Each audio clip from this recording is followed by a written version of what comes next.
সময় 24 update BD সংবাদে আপনাকে স্বাগতম। শুরুতেই সংবাদ শিরোনাম, এরপর বিস্তারিত। শুরুতেই জানিয়ে দিব, নেপাল বিপর্যয়ে দায় এড়াল চীন, কাঠমান্ডু বেইজিং সম্পর্কে ফাটল। এরপর জানিয়ে দিব, নেপালে ভয়াবহ বন্যায় মৃতের সংখ্যা বেড়ে 175। তারপর জানিয়ে দিব, ৯-১১ হামলার বিচার শুরু 2028 সালে। সবশেষে জানিয়ে দিব, তল্লাশি ও উদ্ধার কাজে নেপালে 2000 সেনা মোতায়েন। দর্শক, এতক্ষণ শুনছিলেন সংবাদ শিরোনাম, এখন বিস্তারিত। আপনি যদি ইসরায়েলের ধ্বংস চান এবং মুসলিমদের পাশে থাকতে চান, তাহলে ভিডিওতে লাইক করে চ্যানেলটি অবশ্যই সাবস্ক্রাইব করে দিবেন। এখন বিস্তারিত। নেপাল বিপর্যয়ে দায় এড়াল চীন, কাঠমান্ডু বেইজিং সম্পর্কে ফাটল। ভয়াবহ বন্যায় বিপর্যস্ত নেপাল, মৃতের সংখ্যা বেড়ে 332 জনে দাঁড়িয়েছে। বৃহস্পতিবার স্থানীয় সময় বিকাল 3:50 দেশটির পুলিশ এই তথ্য জানিয়েছে। ভারতীয় সংবাদ মাধ্যম সংবাদ প্রতিদিনের প্রতিবেদনে বলা হয়, এই পরিস্থিতিতে নেপাল বিপর্যয়ের দায় এড়াল। বেইজিং সাফ জানিয়ে দিয়েছে, দোষারোপ করে লাভ নেই। তাহলে কি এবার চীন কাঠমান্ডুর সম্পর্কে চির ধরল? এই প্রশ্নটাই এখন জোরালো হচ্ছে। গতকাল বুধবার ভয়াবহ এই দুর্যোগের পরে চীনের দিকে আঙুল তোলে নেপাল। তারা দাবি করে, চীনের একটি বাঁধ ভেঙে পড়ার ফলে আকস্মিক এই বন্যা পরিস্থিতি। বিপদ বুঝেও কাঠমান্ডুকে সতর্ক করেনি বেইজিং। নেপালের সব দাবি নাকচ করে দেয় বেইজিং। পাশাপাশি এই ধরনের খবরকে ভুয়া বলেও অভিহিত করে প্রতিবেশী দেশটি। নেপালে ভয়াবহ বন্যায় মৃতের সংখ্যা বেড়ে 175। নেপাল ও প্রতিবেশী তিব্বতে ভয়াবহ আকস্মিক বন্যায় এখন পর্যন্ত নিহতের সংখ্যা বেড়ে 175 জন হয়েছে। নিখোঁজ রয়েছেন প্রায় 1500 মানুষ। নিখোঁজদের মধ্যে অন্তত 800 জন বিদেশি নাগরিক। এর আগে নিহতের সংখ্যা 162 জন জানানো হয়েছিল। ক্ষয়ক্ষতির পুরো চিত্র এখনও জানা যায়নি এবং নিখোঁজদের সন্ধানে উদ্ধার অভিযান চলছে। নেপালের পররাষ্ট্রমন্ত্রী শিশির খানাল বৃহস্পতিবার জানান, নিখোঁজদের মধ্যে প্রায় 300 জন ভারতীয় রয়েছেন। তিনি বলেন, ভয়াবহ এই দুর্যোগে হাজার হাজার পরিবার ঘরবাড়ি হারিয়েছে। সম্ভাব্য তুষার ধসের কারণে হিমালয়ের একটি নদীতে হঠাৎ পানির প্রবাহ বেড়ে গিয়ে এই ভয়াবহ বন্যার সৃষ্টি হয়েছে বলে ধারণা করা হচ্ছে।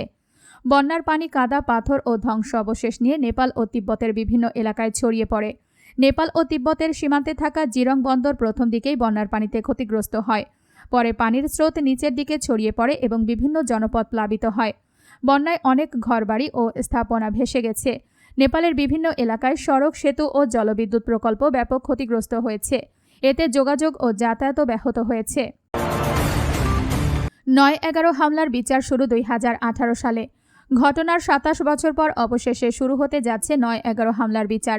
একটি মার্কিন সামরিক আদালতের বিচারক বুধবার ৯-১১ হামলার মূল পরিকল্পনাকারী হিসেবে অভিযুক্ত খালিদ শেখ মোহাম্মদ এবং তার 3 সহযোগীর বিচারের জন্য 2028 সালের 5 জুন তারিখ নির্ধারণ করেছেন। অবশ্য প্রসিকিউটররা 2027 সালের জানুয়ারি মাসে বিচার শুরুর আবেদন করেছিল, কিন্তু বিচারক তার চেয়ে 18 মাস পিছিয়ে বিচার শুরুর তারিখ নির্ধারণ করে।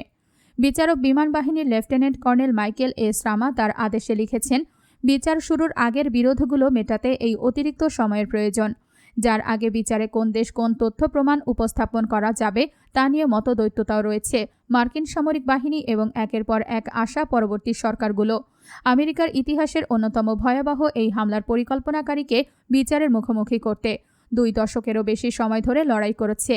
2028 সালের এই বিচার প্রক্রিয়াটি নির্দিষ্ট সময়ের মধ্যে বিভিন্ন লক্ষ্য ও মাইলফলক অর্জনের ওপর নির্ভর করছে এবং এটি আবারও পিছিয়ে যেতে পারে। এর আগে 2021 সালে একবার বিচারের তারিখ নির্ধারণ করা হয়েছিল, যা পরে বাতিল হয়ে যায়। খালিদ। তল্লাশি ও উদ্ধার কাজে নেপালে 2000 সেনা মোতায়েন। বন্যা কবলিত এলাকায় উদ্ধার ও তল্লাশি অভিযান চালাতে 2000 সেনা সদস্য মোতায়েন করেছে নেপাল। নেপালের তিব্বত সীমান্তবর্তী এলাকায় আকস্মিক বন্যা ও ভূমিধসে মৃতের সংখ্যা বেড়ে 162 জনে দাঁড়িয়েছে। স্থানীয় সময় গতকাল বুধবার 26 আগস্ট স্থানীয় সময় সকাল 8:30টার দিকে এই তুষার ধস ও আকস্মিক বন্যার ঘটনা ঘটে। হতাহতের সংখ্যা আরও বাড়তে পারে বলে আশঙ্কা করা হচ্ছে।